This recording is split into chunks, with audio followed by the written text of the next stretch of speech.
I'm Christian Schaefer with your WMAR 2 News Update. A highway worker was killed in a crash on I-70 in Ellicott City while setting up to do road work early this morning. This crash happened shortly after midnight in the eastbound lanes of I-70 near 29.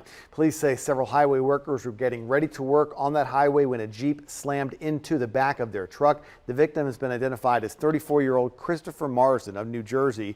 Investigators believe he was standing outside the truck when a Jeep Wrangler swerved and slammed right into it.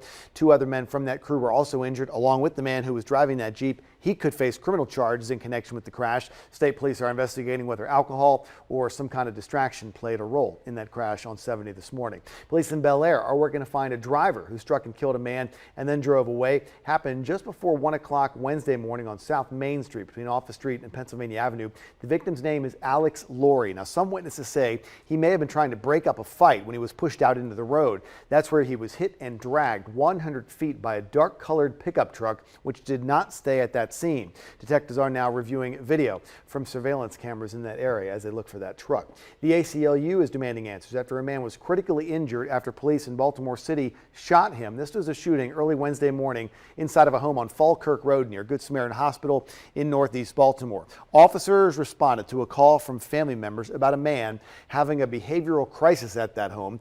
Eventually, the city police commissioner says that man pulled out a weapon and the two officers shot him.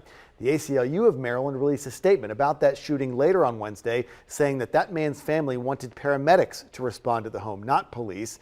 The statement goes on to say this has become a disturbingly familiar pattern where officers called to assist someone in mental distress instead trigger a crisis, the ACLU says, failing to see the person's humanity and shooting instead of helping. A panel of judges on the Maryland Court of Special Appeals has ruled that a judge in Baltimore County was wrong to overturn a verdict that awarded $38 million to the family of a woman shot and killed by Baltimore County police now nearly 4 years ago. Corinne Gaines died after being shot at her home in Randallstown back in 2016. Her 5-year-old son was injured in that shooting. Police had responded to her home, and that led to a standoff with Gaines that lasted several hours, some of it broadcast by her on Facebook Live. Gaines' family filed a wrongful death lawsuit, and the jury awarded that family $38 million. But then last year, a circuit court judge in Baltimore County reversed that decision, citing that the officer who shot Gaines had what they call qualified immunity, which protects law enforcement from liability when they're performing their duties. And then on Wednesday, that decision was reversed in an 80-page opinion from that panel of judges on Maryland's second highest court. It is not clear yet what Baltimore County officials plan to do about that new decision. Now from WMAR 2 News, Maryland's most accurate forecast.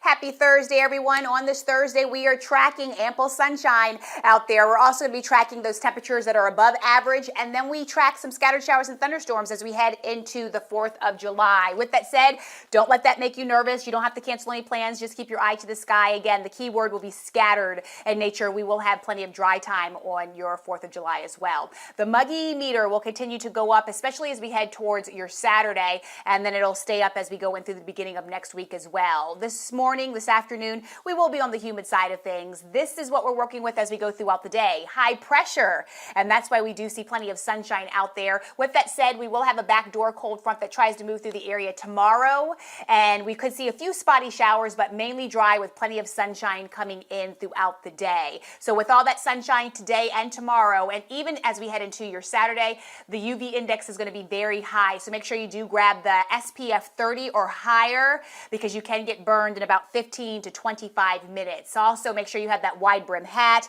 and you also have those sunglasses as well. High temperature today going with about 90 to 91 degrees, and then we get even hotter as we head towards your Friday, Christian. Boy, is it going to be a doozy out there. Okay, we'll be watching. Lynette, thanks very much. Stay with us online at WMAR2news.com all day long for updates on top stories and breaking news. For news and weather on the go, you can always download the WMAR2 News app. It's in the App Store. It's got live radar, and you can set up breaking news alerts to come straight to your phone or tablet. Thanks for watching. I'm Christian Schaefer. This WMAR 2 News update is sponsored by Jones Junction.